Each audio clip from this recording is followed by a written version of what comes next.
Entonces, vamos a continuar. Entonces ya tenemos axiomas sobre el plano, y ahora vamos a definir lo que son colineaciones, porque para poder entender el plano métrico, ¿ya? Necesitamos algo más que son las colineaciones. Entonces, vamos a definir qué son en el plano métrico, ya más o menos tenemos una idea de qué son en el plano afín, pero vamos a definirlo en el plano métrico. Entonces, colineaciones en el plano métrico. Entonces, sea pi un conjunto de puntos, rectas, incidencia y relación de ortogonalidad, un plano que satisface los axiomas de plano métrico. Y sea f una función que va del plano en el plano, ¿no? Sea f una función que va del plano, se dice que f es una colineación si, solo si satisface los siguientes axiomas. Entonces, el primer axioma va a ser que preserva, que es biyectiva. Entonces, es biyectiva. Entonces, la función f es biyectiva sobre los puntos y es biyectiva sobre las rectas. Entonces, esa es la primera condición que le vamos a pedir a esta función para que sea denominada colineación. Y la segunda condición que le vamos a pedir es que preserve incidencia. Entonces, hasta ahí bastante parecido. Entonces, preserva incidencia.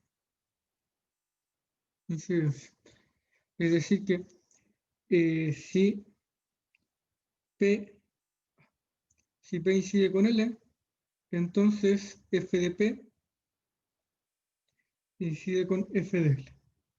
¿No? Y además vamos a pedir que preserva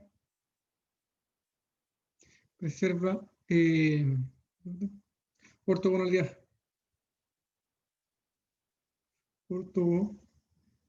Y esta condición de acá es bastante fuerte, o sea, que una función preserve la ortogonalidad es fuerte en el sentido geométrico.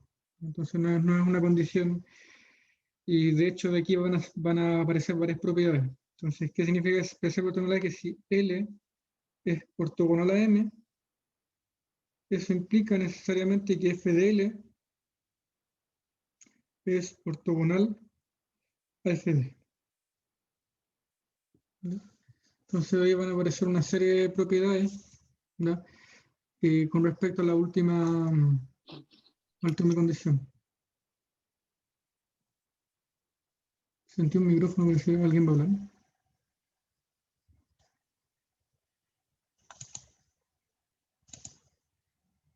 Si alguien tiene dudas, no sé si con el micrófono.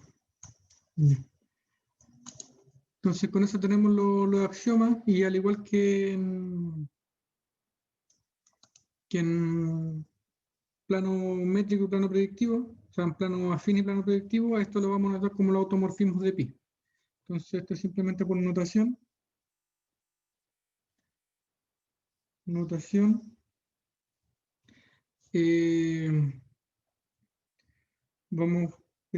automorfismos de pi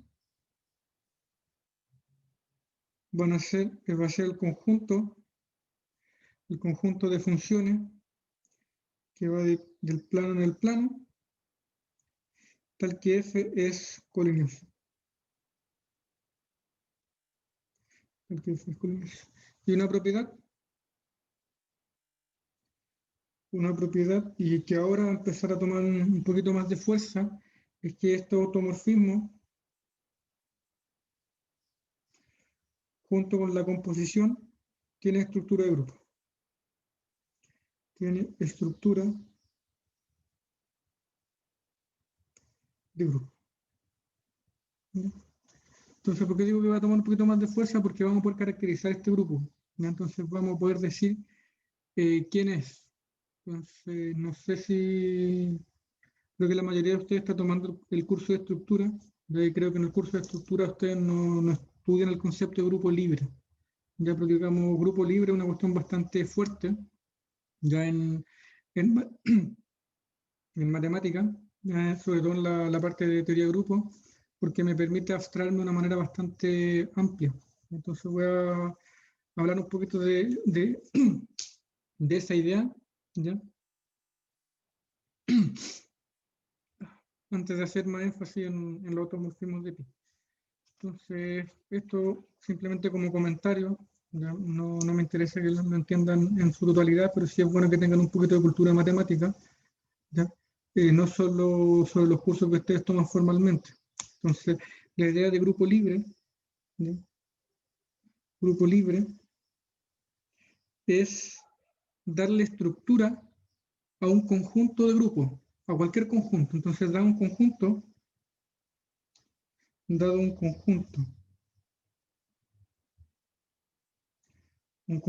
X arbitrario, queremos dotarlo de estructura de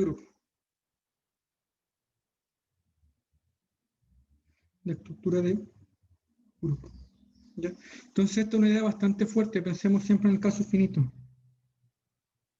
Creo que no estoy grabando, ¿sí? Así estoy grabando. Siempre pensemos en la idea del caso finito para no digamos, aventurarnos demasiado, ¿ya?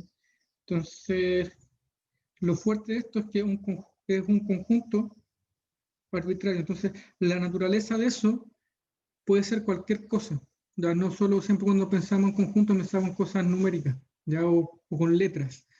Esto de aquí es cualquier cosa, ¿ya? Entonces, los elementos que ustedes puedan imaginar pueden estar dentro de esa estructura. Entonces, ¿cómo dotamos de esa estructura? ¿Cómo le damos estructura de grupo?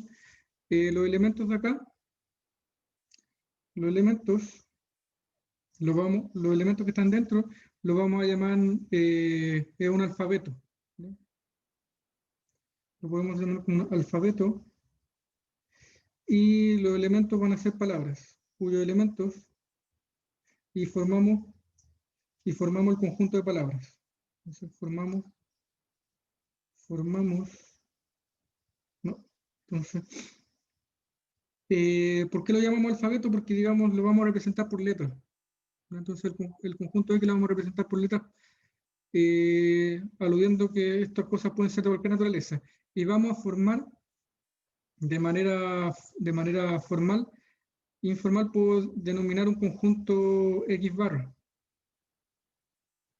X barra, que van a ser, digamos, todos los elementos con la letra, pero con una barra encima. Entonces va a ser el conjunto alfabeto barra.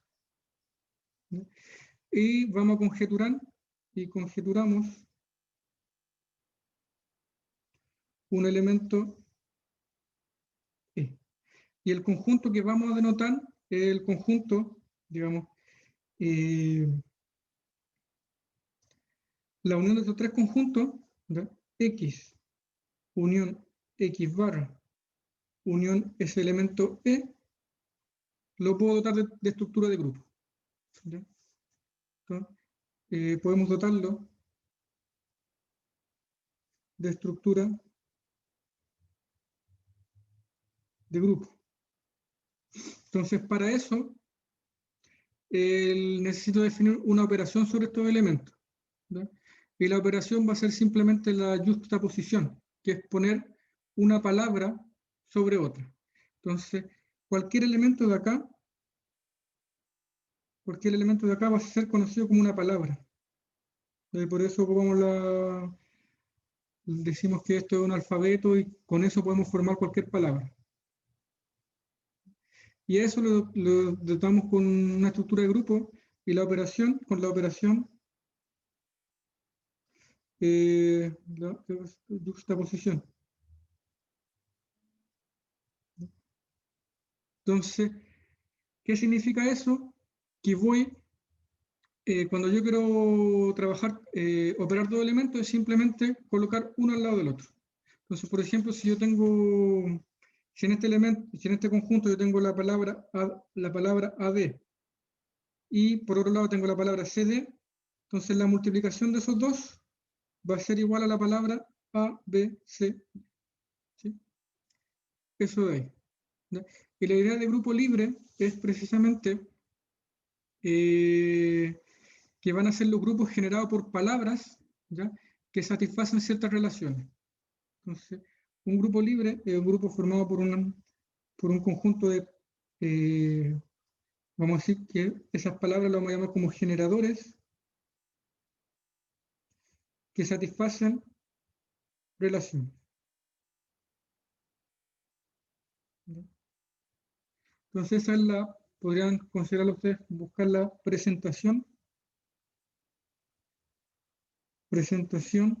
de un grupo.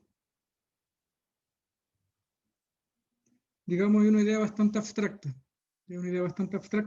donde los grupos ahora siempre van a ser palabras. ¿Ya? Entonces, los elementos del grupo siempre van a ser palabras que satisfacen ciertas relaciones. ¿Ya? Entonces, lo que ustedes coloquen aquí van a ser generadores y relaciones, y eso les va a dar una estructura de grupo, siempre con la operación de juxtaponer elementos. ¿Ya? Entonces, aquí pueden haber bastantes grupos. ¿Ya? En general, los que a nosotros nos van a interesar van a ser los grupos de reflexiones. Entonces, por eso estoy hablando todo esto de acá. Entonces, nosotros vamos a definir generadores y relaciones, y eso va a tener una estructura de grupo. Entonces, por ejemplo, pensemos en generadores. Voy a tomar el conjunto formado por dos elementos, A y B. Esos son los elementos. Entonces, cualquier elemento de este grupo van a ser palabras con A y B, tal que si yo coloco A al cuadrado, lo voy a conseguir igual a la identidad. ¿Ya? Y eso, digamos, va a tener estructura de grupo. ¿Qué significa esto de que A al cuadrado igual a la identidad? Cuando yo vea A al cuadrado, lo cambio por la identidad. Entonces, un elemento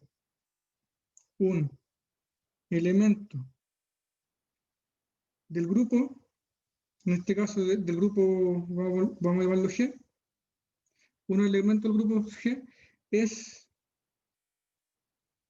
una palabra, ¿ya? Que satisface las relaciones. Entonces, un ejemplo de esto podría ser B a B. Entonces, B a B pertenece a G. Y esto de aquí es un elemento de ese conjunto. ¿Sí? B a B es un elemento de ese conjunto. El inverso, y hay que tener un poquito de cuidado, ¿cuál sería?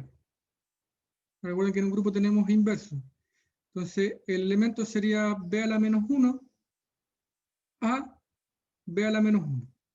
Entonces, el inverso de esto sería B a la menos 1 a B a la menos 1, porque B por A por B por B a la menos 1 a B a la menos 1.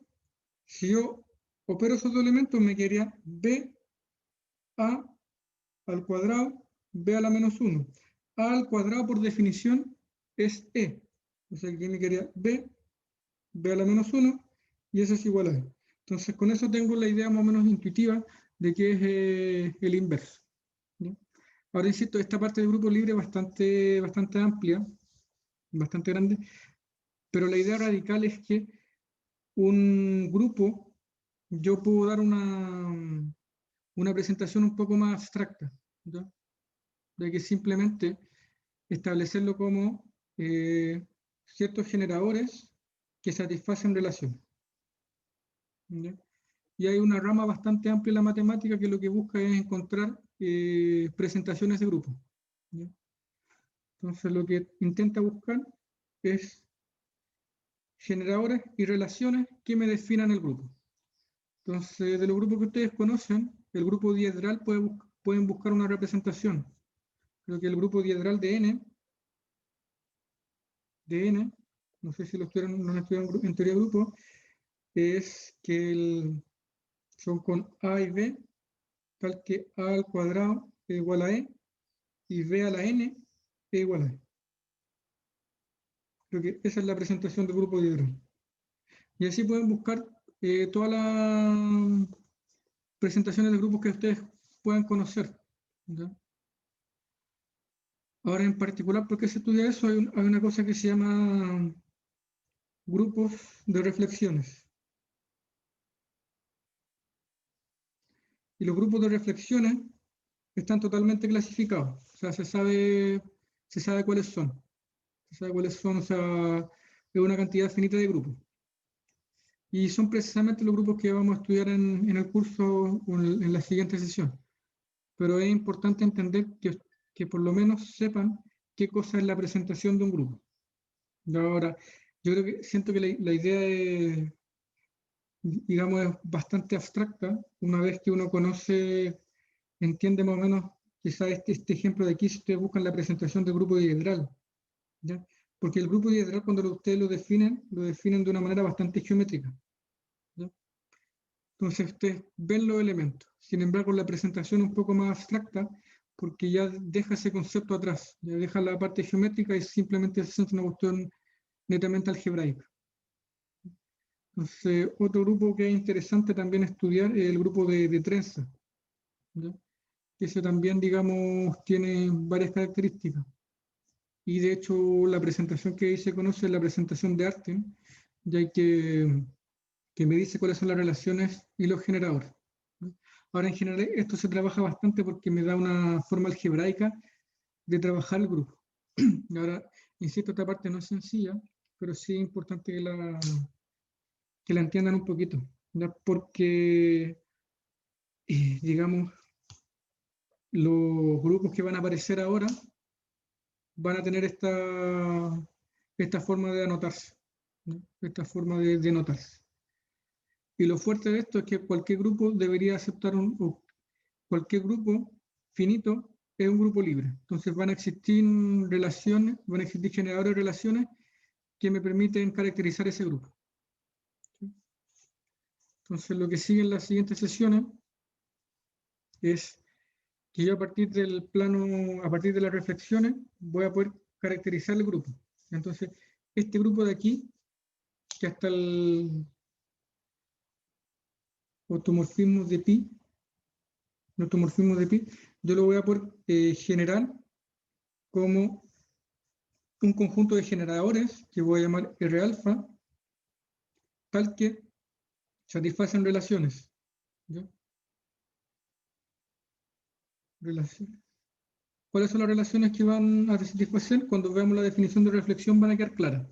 Pero lo interesante de esto es que ahora el grupo, que en un principio no tenía idea quién es, está totalmente caracterizado, ¿sí? Entonces ya no van a ser, no es que sea cualquier función, sino que son composiciones de reflexiones. Entonces cualquier automorfismo va a ser una composición finita de funciones, de reflexiones. Y eso me caracteriza a todo el grupo. Esto que en principio del curso, digamos, no hicimos mucho énfasis. Ya dijimos que solo tenía estructura de grupo. Ahora no solo vamos a decir que tiene estructura de grupo, sino que vamos a decir qué grupo es. Entonces, digamos, es mucho más fuerte. Yo creo que voy a dejar la clase hasta acá simplemente porque siento que el tema que viene es mucho más fuerte y quiero ir, eh, digamos, de una manera un poquito más lenta para que queden claros cada uno de los conceptos.